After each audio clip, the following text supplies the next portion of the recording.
এই বাজে গরমের মাঝে একটু স্বস্তি যে বৃষ্টিটা হচ্ছে 2টো দিন। যারা প্রতিনিয়ত আমার কাজগুলো দেখো তারা আমাকে মেসেজ করে জিজ্ঞেস করছো, দিদি তোমাদের কাজ কত দূর, কাজ কি শুরু হয়নি?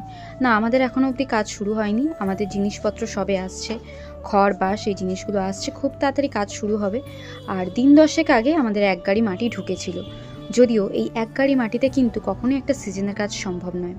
আমাদের এই দিকটায় বালি মাটি নিয়ে তেমন কোনো সমস্যা হচ্ছে না, সমস্যা হচ্ছে এই কালো মাটি নিয়ে।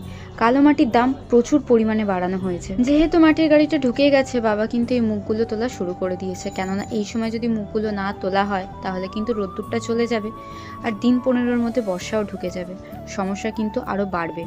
এই মুখগুলো কিন্তু মাজা হয়নি, এই মুখগুলো তোলার পর জাস্ট একটা জল ব্রাশ করে রাখা হয়েছে, এরপর মুখগুলো মাজা হবে। আরও একটা গুরুত্বপূর্ণ কথা, আমাদের একজন কারিগরের প্রয়োজন যে খড় বাঁধা ও মাটির কাজ কিছু জানবে। আমাদের থাকতে দেওয়ার জায়গার অভাব আছে, তাই ডেলি যাতায়াত করতে পারবে এমন কেউ যদি থাকো আমার সাথে যোগাযোগ করো।